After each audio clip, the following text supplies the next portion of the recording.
What is poppin'? It's your boy Marciano, back with another Meeting of Minds podcast. This time we are with the legendary Angel Moraes. This guy's been a good friend for the longest time and really talented individual. In the kitchen, in the studio, everywhere, the things he does, he's really an artist. And really honored to have him on the show. Known him for so long and listening to his sets, like listening to his tracks. The thing that's really cool is his stuff, even though, let's say, some of the great classics he made earlier on in the late 90s, early 2000s, is still super playable and sounds amazing. And it's the kind of stuff where you can keep cranking the volume and it just gets clearer and clearer. And instead of getting all mucky and distorted, it's just high-end quality. I'm really happy to have had him on the show, and we had a great talk, great interview, so I'm excited for you guys to hear it.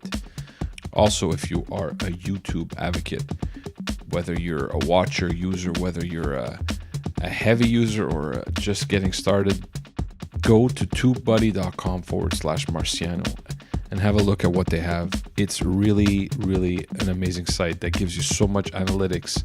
It gives you so much help on developing your presence, your media tips and tricks. It's giving you information and tools that you can use that are really going to help you stick out of the game and give a good idea of what you're doing, being able to analyze how your stuff is being seen, what you can do to make it even better. So go to tubebuddy.com/Marciano and have a look. So let's get on with the show. Turn up the speakers. Have a great listen, and I'll see you on the other side. What is poppin', boys and girls? We're back with another Meeting of Minds podcast. Today we sit with the legendary Mr. Angel Moraes. The amazingly talented DJ and producer out of Brooklyn, NYC, started his career in the 90s and already had hit releases like Release Yourself and Heaven Knows and the mind-blowing Welcome to the Factory. His sound fuses deep, tech, and soulful house seamlessly. Having toured over 140 cities all over the globe, and been designing and installing world-renowned sound systems in the hottest clubs, he is also an original founder of Stereo Montreal, where he designed, built, and installed the crazy sound system himself. I think it's time we step into the mind of Mr. Angel Moraes. What is poppin'? Watch your step because it's messy in there. It's gonna get crazy. I can imagine with that kind of like background. I'm really excited to see, having done so much, where did you come from? How did Mr. Angel Moraes start? Well, to address the first thing that you said, what's funny is a lot of people tell me, wow, you've achieved a lot of stuff in your career. And what if I told you that a lot of stuff it's I don't even have too much memory of it. It's very hazy. I have like when we first put together Stereo, you know, I don't remember the drive up in the truck. I don't remember offloading the truck. I don't remember much at all. Yeah. You know, and you know you did it. I know I did it. Yeah, but I don't remember. Yeah, it's funny. It's funny how that works. And I think it's because my mind is always working, and I have so many things in there that I want to do and of course and figure out. So you know, I think because of all that, it has to leave room, you know, for other things. So yeah, but there's a lot of really cool things that I've lived and done that I have no recollection of, which is why it's cool to have friends. Yeah, because they can remind you of your shit. friends remind you. You can't even imagine the stuff that my friends tell me. That I mean, and I look at them like, really, you were there? You need to get them to record shit. To be like, yo, here's just you know, that's not a bad idea. I've never thought of that. Document your shit. I've never thought of that. I think I will. I think one day I'll pull friends in, you know, one by one, and say, yo, tell me your best memories of things we've done together or whatever. So this way I can relive them, because I honestly don't, you know, like producing Welcome to the Factory. You know, I know the what sparked it.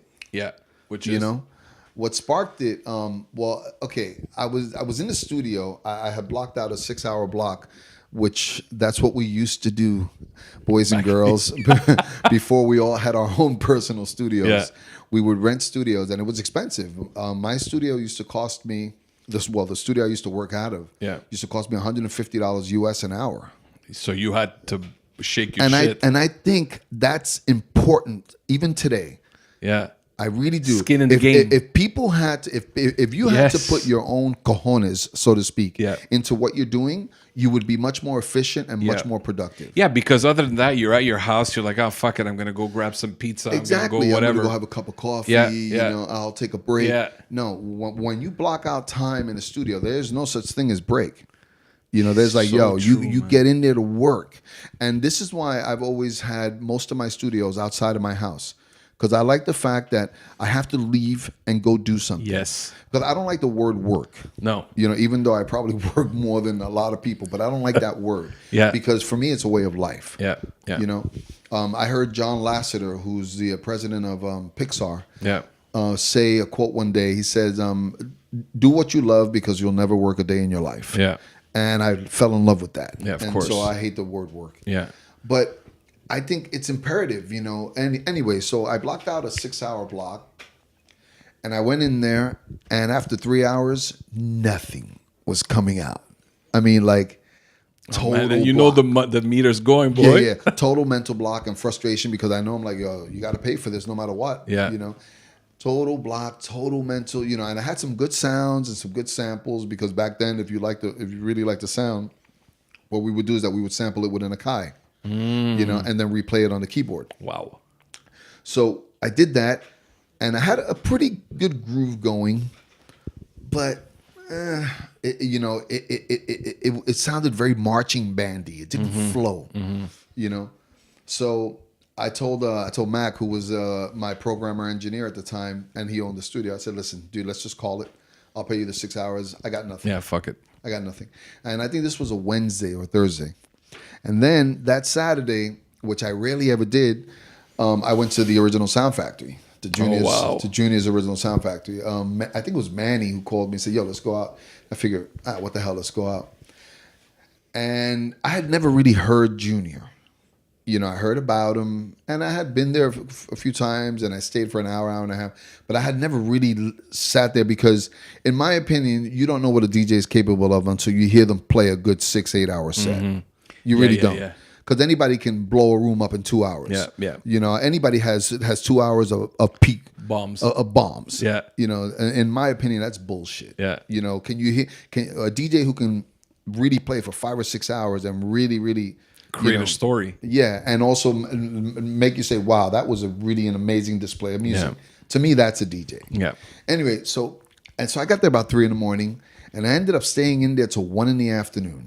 Whoa. Just sitting up on top of one of the Levan's horns, like listening. Wow, I didn't know this guy could put records together like this. Mm-hmm. And it was very inspirational. And as I'm walking out, I'm hearing the thing in my head: "Welcome to the factory." Oh, so that's what. Oh shit, check that out. So I called Mac right away. I said, "Yo, Mac, we got to record right now. We got to go in there right now." And that's what I did. And thank God he was available. And he said, "Yo, come on over." And I went into the studio and I knocked it out from beginning to end in 12 hours. Wow. In 12 hours. That's amazing. Beginning to end. I said, "Yo, dim the lights, man. Just let me roll with this." He said, "Give me some volume." And yeah, I found Push the bass record. line, you know, which is pivotal in Welcome to the Factory. Yeah. And Sally came in and cut the cut the vocals for me. And it's funny because I said, "Listen, I want you to sound hot and sexy, but it has to be cool." Right. So we dimmed all the lights in the vocal booth. You know, she was lying on the floor moaning and doing all these sounds. Yeah, and that's what came out. Wow. Yeah. But okay, so where did you start from? What was your inspiration? Like, what was your the same way you got inspired for Welcome to the Factory? Your first time you played, or what caused you to become a DJ? Or Well, dude, I've been entranced, really. I've been captivated by music since a very young age. And since a very young age, I knew that's what I wanted to do, but I couldn't convince anybody, especially my mom, you know, because, and I understand, you know, for most parents, you know, like when they see a kid interested in one thing, the first thing they think about is, oh, it's a phase, it'll pass. Yeah. For me, it didn't pass. For me, it was music. The first time that I really saw it in real, and that I decided, wow, I would love to do this with my life, was the first time I went to a roller disco. I was about 13 years old, and it was surreal to me that 2,000 people can dance and skate to this one track played by this one person. Wow. and this was in '78, I think, or '79, and I was completely captivated. And I became a professional roller skater too. I have 2 gold medals Shit. for dance. Yeah, Amazing. I was invited to be in a movie too, and my mother didn't believe me, so she actually punished me. She didn't let me go, and she punished me. Oh man. Yeah. I had to go to Central Park to the auditions, and she didn't believe me. Like, she thought it was an excuse for me to just leave the neighborhood. Yeah, of course. Well, look, maybe that move, you are where you are now and got to such a great level in the DJ world because of that. Because maybe you would have become a movie star. Maybe you wouldn't have been. I don't think so. I don't think so. Okay, I'm not good in just front trying of to the keep that shit positive, boy. I'm not good in front of the camera. No, maybe a director. I Yeah. think I would be a good director, a movie director, a produce writer. I don't know. So that was it. So seeing that guy, seeing that, and then and just listening to all the great music of the time. I mean, this may sound a little selfish, but it's really not. But I think that my generation has had the best like musical exposure that the world is going to get, that the history of the world is going to get. I've been exposed to music from the 50s to now, through my mom, through family members, through my dad, and I don't think there's a greater span of music in the history of the world. And I think because I don't think music is going to get better. Yeah. The only way music is going to get better is if it gets stripped down again. Like a reboot. Well, yeah, we reboot and take some of the technology out. Because I don't understand how people are depending so much on technology to make music when music is an emotional art. Technology is not emotional. Yeah. So, but whatever, and it's the world we live in. We have to adapt. That's it. Yeah, exactly. Yeah. I get it. And from that point in time, the evolution of the scene to, let's say, go back to your last gig at Stereo Bar on Saturday. How crazy has that been? It's crazy. It's crazy. It's a good thing that most of us don't really think about it, because otherwise we'd go crazy. Because it's funny, because I always said to my mom, I'm not going to be a doctor or a lawyer, because you have to continuously learning. Yeah, of course. You have to, there's always a new medicine or a new technique, or for lawyers, there's new laws or this and that. Yeah. And I was like, I don't want to keep reading because I hate to read. But here we are, the DJs, it's changing New equipment. every year. Yeah.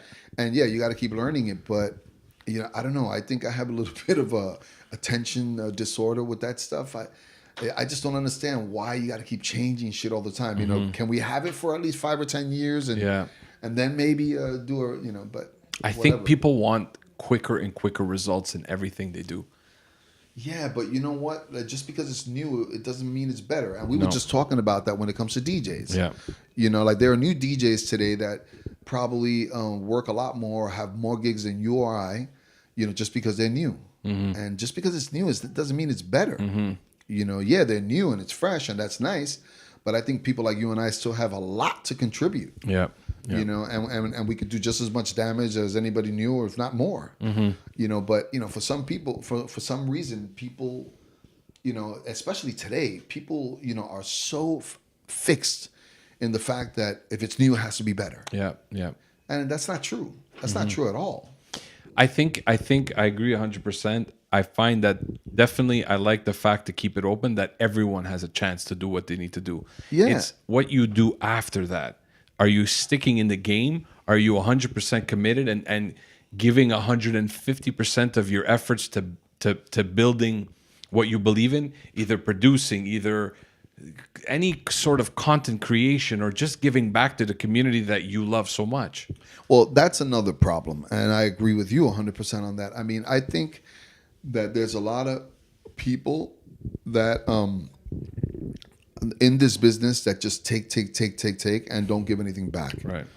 I don't understand that, because like part of the reasons why I like to build clubs and like to build sound systems is because that creates opportunity for everybody. Because God knows it hasn't made me a millionaire, So I do it because I really love it, and because I really believe that we need to pass the baton. Yeah. And also, if you're gonna complain that there's not enough gigs or this or that, which I hear a lot of people do, then do something about it. Yeah. You know what? Go out and get yourself an investor. Open up a little bar, club, or something, or do something. Take charge. Take charge of what you're doing. Don't sit down and wait for somebody to knock on your door.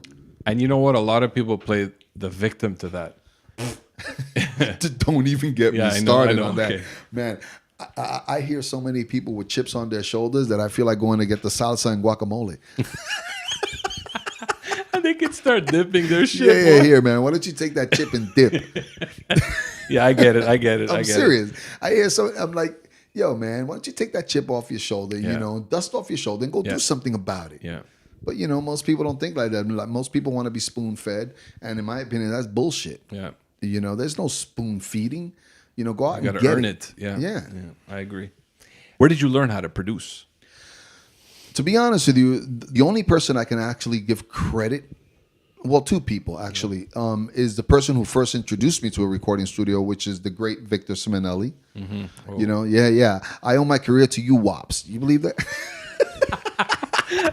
No. Victor, man, yo, an amazing human being, an amazingly talented producer, and just a genuine human being. So he actually came to a house party where I was playing. This is in 1991 or 2. And he comes to the back and he says, yo, man, I really like the way you play and this and that. You mind if I go through your records? And yeah, people, it was vinyl. What is a record? Yeah. Anyway, so he starts going through my records and he starts pulling out records. So I'm thinking, well, maybe he wants to jump on, you know, so I'm cool with it. Yeah. So he turns around and he says, yo, this is all me. Oh, shit. I'm like, what? He's like, you did that? You did that? You did that? Yo, dude, you're one of my heroes, you know? So we hit it off. And then a week later, he said, yo, man, I'm going to the studio. Would you... you want to come? You want to come and check it out? So I'm like, pfft. For me, like, wow. So that's the first time he took me to Fiber Studios, and they were still in Brooklyn. Yeah. And he introduced me to Matt Quayle, which is an amazingly talented programmer, engineer, keyboardist, music. I mean, Mac is... Dude, this guy's amazing. So he introduced me to Mac, and I started working with Matt.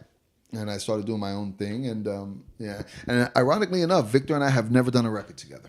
Wow. Yeah. That would have been some magic. Yeah, dude. I think that would have been amazing. Yeah. Shit.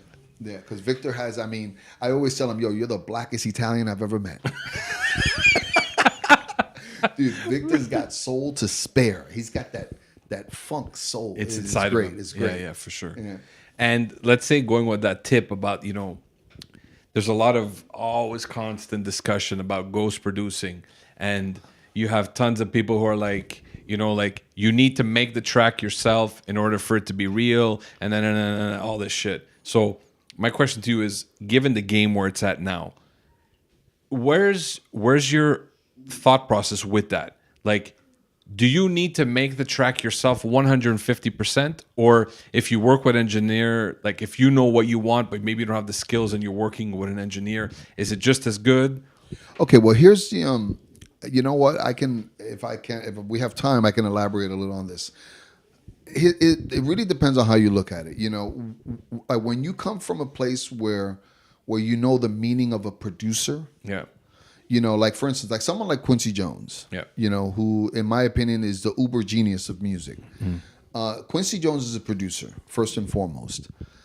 Back then, what a producer meant is that like you were going to make it happen. Yeah. You're going to rent a studio, you know, like you're going to get this musician that you think is right for that, you're going to get this songwriter, you're going to produce it, you're going to put it all together, you know. And someone like Quincy, who is an amazing musical genius, then he has an advantage. But for the most part, a producer was exactly that. You know, it's a much different meaning today, you know. So ghost producing. Like you could argue that back then the artists, you know, didn't do their track. You know, it was a whole consortium or collaboration, you know, that did the track. You know, so you could argue that in a sense is ghost producing, you know.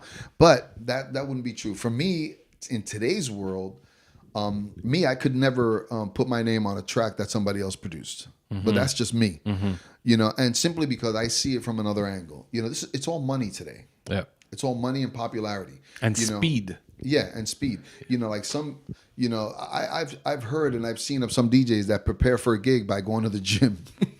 What? They get a little chest pump before. Yeah. I mean, you know, to me that's ridiculous. You know, Yeah. and it's because it's all a money game, and I can understand that it's become big business and stuff like that. But it's absolutely imperative that we don't lose the soul of our art. Yeah.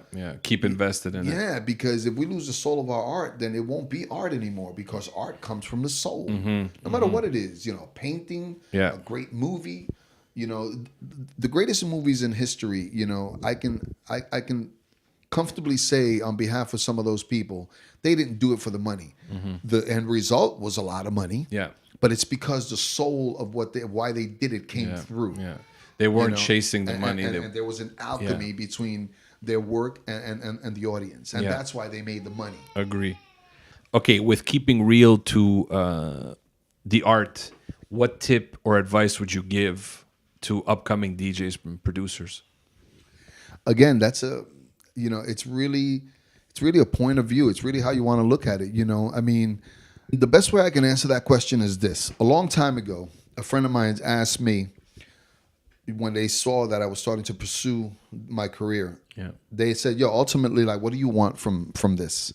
And you know what my answer was? My answer was, if I can roll out of bed every day, whenever the fuck I want, that makes me the richest person in the world. Yeah. Freedom. Now, for some people, it's going to be different. Well, I want money. Yeah. I want fame. Fame, yeah. Yeah, I want sex. I want drugs. I want this. I want that. I want it all.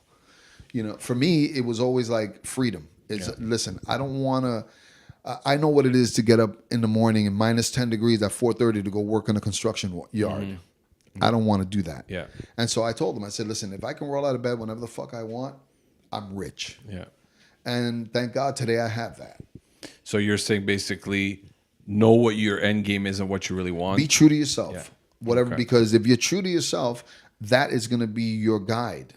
That's going to be your road, and it'll put you exactly where you want to be. But you got to be true to yourself, and don't do it for anybody else or anybody's reason. Yeah. Do it for your reasons. Like Danny said, be yourself. That's it. Yeah. That's it. Fucking A, man. I like to end most of these interviews with rapid fire questions. Okay. So let's see what's going on over the here. pizza one. Yeah, there might be. I was gonna do that. Okay, so any choice of your favorite city to live in? Where would that be? Here. Okay. Montreal. Yeah. Well, yeah, because I mean, and some people may call me an insane nut, but I like the winters. Right. I like the winters because it means hot meals, soups, and sex. Did you guys hear that? You got those three? Check it off your box. Favorite food? Wow, that's a broad question for me because in my travels, I mean, obviously my cultural food there's nothing like it. A really good plate of rice and beans with meat and salad. Yeah. But man, and especially me, I love the kitchen. I love to cook. So there's so many. I can't answer that. There's not one that lights. lights There's not you. one. Okay, cool. There's so many. Global food. Yeah, for different reasons. Yeah, I could be jonesing for a crazy double cheeseburger. Right. or a good lobster ravioli. Yeah. So it changes. Yeah. Very cool. Pineapple on pizza. Fuck you. Next question. Last question would be, if you have a superpower, what would it be? Teleportation. Teleportation? Considering my life, if I could blink my eyes and be in Barcelona in 2 seconds, that would be amazing. All right. So we got to work on that teleportation device. Yeah. Brother, it's been a fucking great time, man. Thank you, bro. And thank you for all this, man. This has been a really good conversation. Thank you for letting me hear the new music that you got. Yeah. It's great. Thanks. Excellent. Thanks, brother. Peace.